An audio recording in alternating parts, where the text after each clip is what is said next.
자, 이어서 104페이지에 있는 물질의 전기적인 성질에 대해서 한번 볼 건데, 우리 주변을 둘러싸고 있는 여러 가지 물질들이 전기적인 성질에 따라서 구분을 할 수가 있거든요. 전기가 잘 통하는 친구들을 우리가 도체라고 부르고요. 대부분의 금속들이 도체겠죠, 그렇죠? 그리고 전기가 통하지 않는 애들을 뭐라고 하냐면 부도체라고 하고 혹은 절연체라고도 하죠. 근데 그 사이에 해당하는 애들이 있거든. 특정한 조건이 맞으면 특정한 상황에서 그럴 때만 전기가 통하는 애들을 반도체라고 해.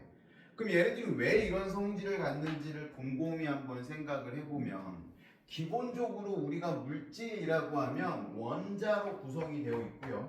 원자는 원자 핵과 이 핵을 돌고 있는 전자로 구성되어 있다는 건 알고 있을 거고, 핵 안에는 양성자와 중성자라는 게 있는데, 그래서 이 양성자 때문에 양성자가 플러스 전하를 띠고 있고 중성자는 전하를 띠지 않고 전자가 마이너스 전하를 띠고 있다. 우리 이렇게 공부를 했거든요. 그리고 기본적으로 원자 핵 주위를 전자가 뭐 돌고 있는 이런 돌턴의 원자 모형에 대해서 우리가 알고 있는데, 이 전자가 마음대로 돌아다닐 수가 없거든. 우리가 공부했던 결합이 있죠. 공결합이 있고 금속 결합이 있고 그리고 이온 결합이 있겠죠. 이온 결합이라는 건 기본적으로 A에 있던 전자를 B가 가져가면서 얘는 플러스 이온이 되고 얘는 마이너스 이온이 되는 결합이었어요. 그렇죠? 공유결합이라는 건 C하고 D가 자기들이 가지고 있는 전자를 공유하면서 서로 결합을 하고 있는 상태였단 말이야. 그러니까 여기 있는 이 전자들은 이 전자가 빠지면 결합이 와해되는 애들이기 때문에 움직일 수 없는 전자들이지. 이런 전자들을 뭐라고 하냐면 속박전자라고 합니다. 결국 이 화학결합에 전자가 관여한다라는 것도 알 수 있고, 이 전자는 다른 데로 도망갈 수 없다라는 것도 알 수 있는 거지. 근데 이 금속결합은 좀 독특한 게, 양성자, 그러니까 원자 핵들이 여기저기 박혀 있을 거고, 이 사이를 전자들이 그냥 막무가내로 막 돌아다니고 있는 거야. 자기 멋대로 돌아다니고 있어. 돌아다니다가 일괄적으로 여기에다가 전위차를 집어넣으면 일순간 전자들이 한 방향으로 움직이게 되는 거죠. 얘네들을 뭐라고 하냐면 자유전자라고 불러요. 이런 자유전자 때문에 금속은 열도 잘 전달하고 전기도 잘 전달하는 이런 성질을 띠게 되는데, 이뿐만이 아니라 열을 줘서 길게 뽑는 그런 것도 될 수 있고, 살살살살 두드리면 넓게 펼 수도 있는데, 이런 이온결합이나 공유결합 물질, 이거 분필 같은 경우에 이거 결합되어 있는 건데 살살살 두들긴다고 넓게 펼 수 없잖아. 길게 펼 수 없단 말이야. 왜냐면 딱 그 충격을 가해서 깨지는 순간 박살이 나기 때문에. 근데 금속은 이 자유전자들이 마음대로 돌아다니면서 결합 구조, 형태가 조금 변해도 결합 구조가 끊어지지 않는다. 이런 성질이 있어요. 자유전자 때문에.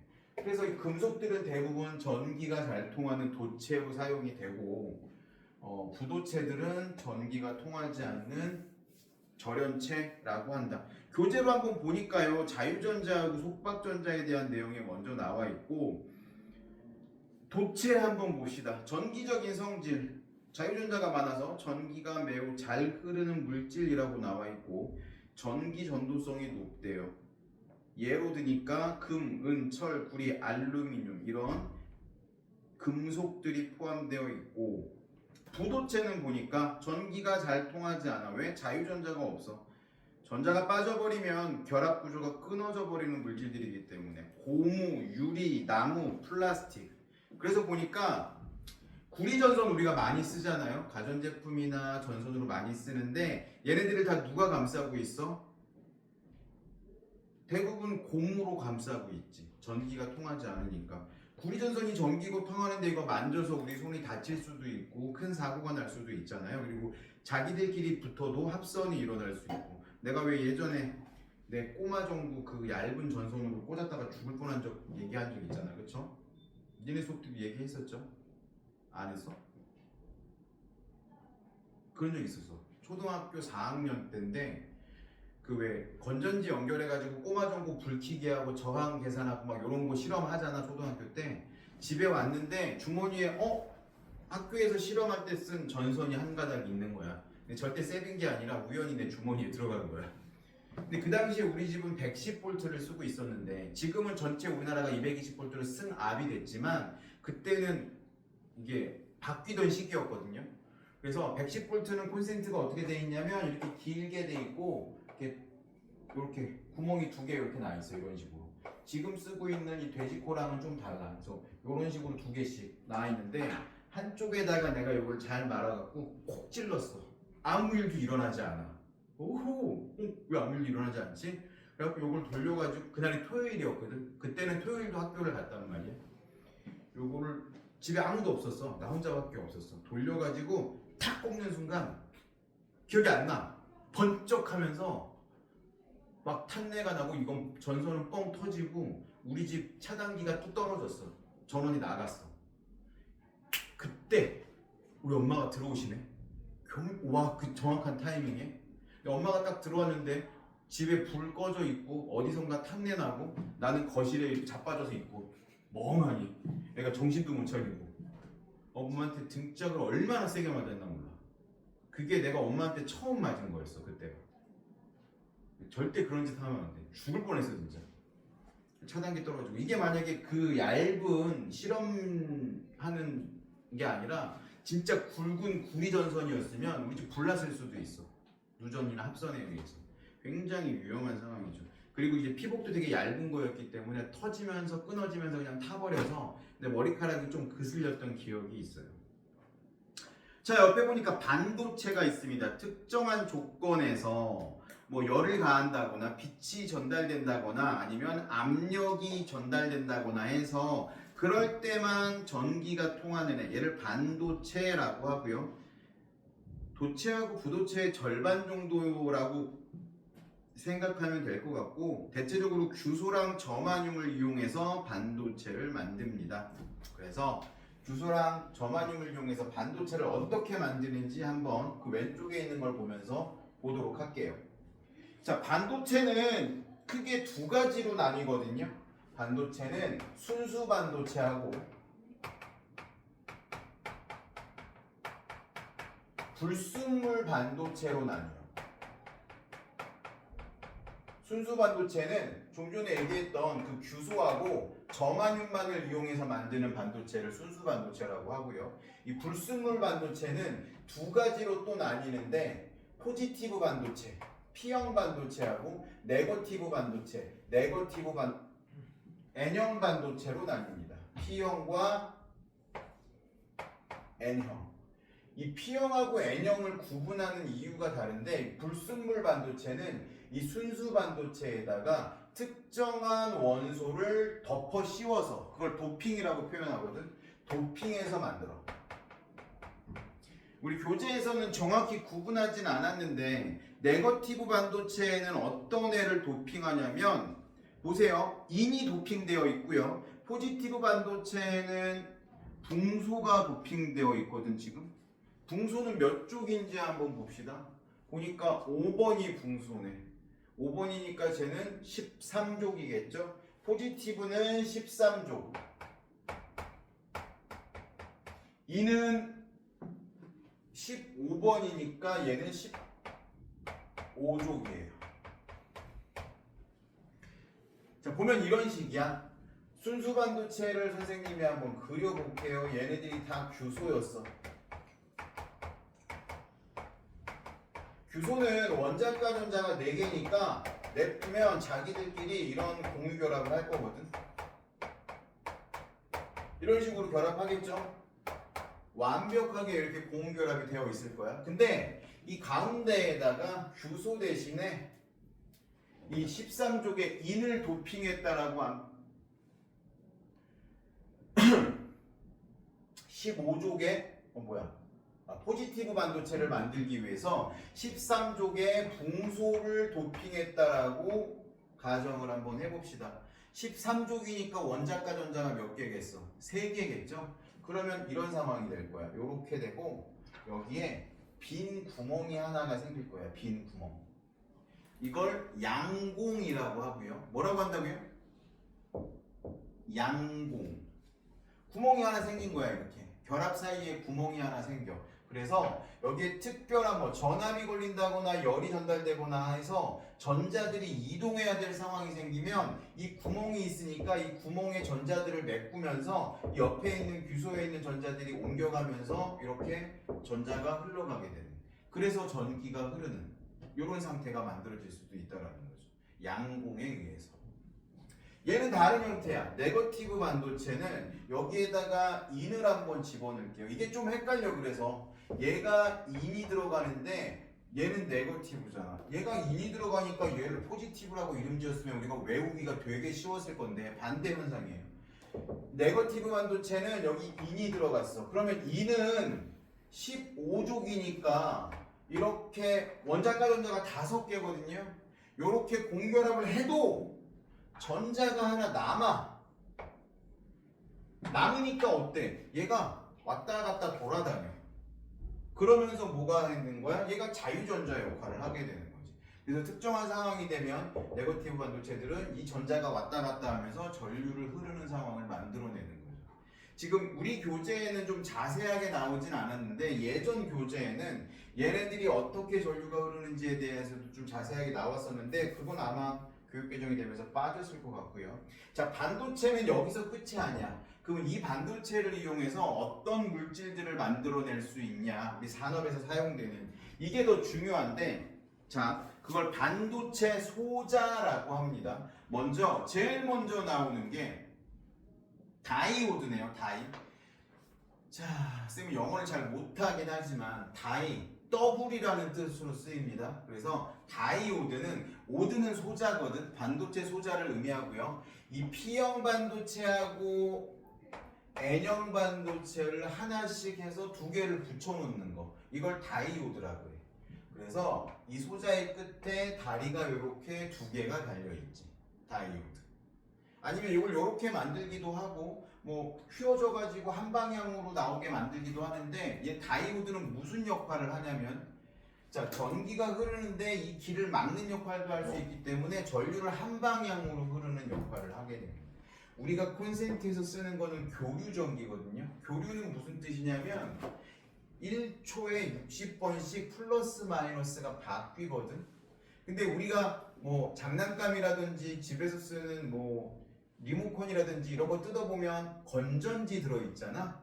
건전지는 어떻게 생겼어? 플러스 마이너스가 정해져 있잖아. 이렇게 얘가 플러스고 얘가 마이너스잖아. 이거 거꾸로 끼면 작동 안 하거든요. 그렇죠?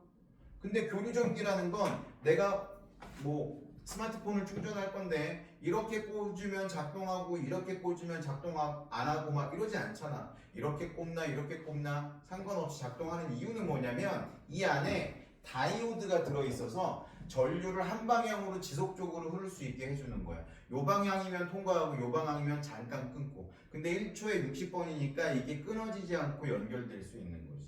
내가 집에서 게임을 하는데 엄마가 들어와가지고 내 전등을 1초에 60번 껐다 켰다 하면 정신 사납겠지.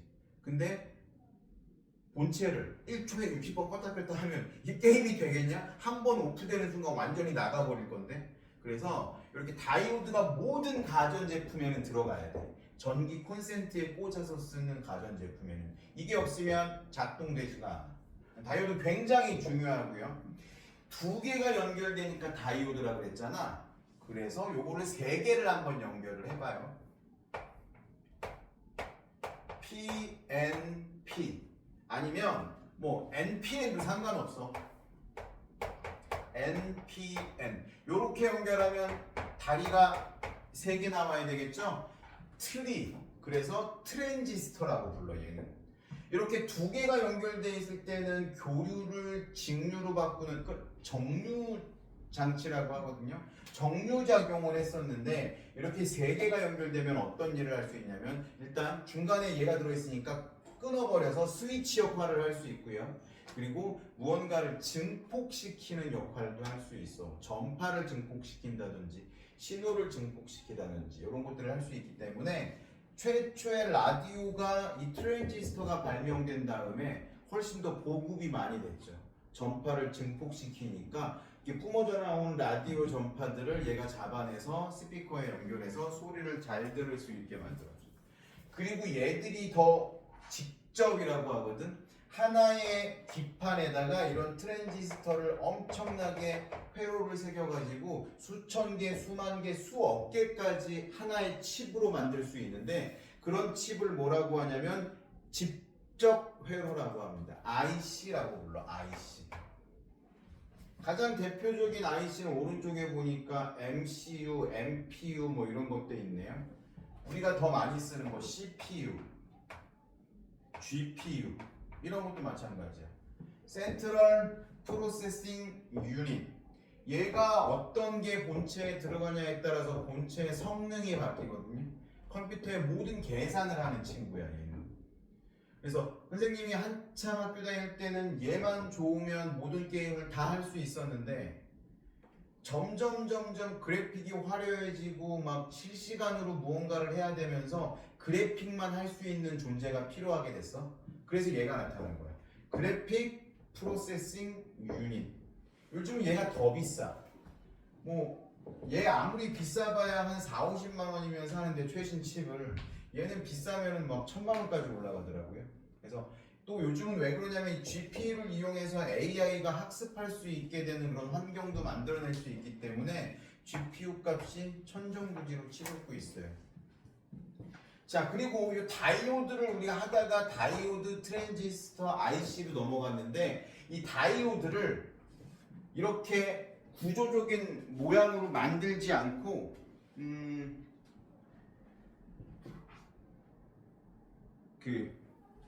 정류작용만 있는 게 아니라 이 다이오드에 전기가 흐르면 빛이 나게끔 하는 소자를 만들어냈거든요. 그걸 발광 다이오드라고 해. 그래서 그냥 일반적인 다이오드 말고 발광 다이오드라는 게 개발이 돼서 우리가 쓰는 이 전등들 다 지금 발광 다이오드를 쓰고 있는 거거든. 예전에는 형광등이 들어갔던 자리인데 요즘은 다 발광 다이오드가 들어있어. 저 껍데기 딱 까보면 이 다이오드들이 듬성듬성 이렇게 박혀 있는데 색깔을 마음대로 넣을 수 있어. 이 색깔을 마음대로 넣을 수 있기 때문에 다양한 색깔을 만들 수 있고 이거는 그냥 흰색 등 불빛만 내는 다이오드를 박아 놓은 거겠죠. 근데 이 다이오드들을 유기물질에다가 그래픽화해 갖고 붙여서 이 다이오드 역할을 할 수 있게끔 만든 게 나타났거든요. 유기발광 다이오드. 그래서 OLED라고 하고요. 그러니까 어떻게 되냐면 얘가 휘어지는 성질이 생기는 거지. 그래서 요즘 스마트폰 휘어지는 스마트폰도 있고 롤러블 TV 이런 거 있잖아. 쭉 늘려 올라오는 거. 이런 것들이 다 이 유기발광 다이오드를 이용해서 만들어낸 거다. 그래서 이만큼 지금 반도체들이 발전하고 있다. 한 페이지 넘겨보니까 다이오드의 정류작용하고요. 다이오드의 정류작용을 하기 때문에 얘가 어떤 역할을 하는지에 대한 내용 들어있고 이 물질의 전기적인 성질을 활용해서 어떤 것들을 할 수 있는지에 대한 게 쭉 나와 있습니다. 요거랑 개념 확인 문제랑 내신 만점 문제까지 쭉 읽어보면 요 중단원이 끝나요. 중단원 마무리 문제는 숙제로 따로 안 해와도 되고 요 111쪽의 실력업 문제까지는 숙제로 해오시기 바랍니다. 잠깐 끊고요.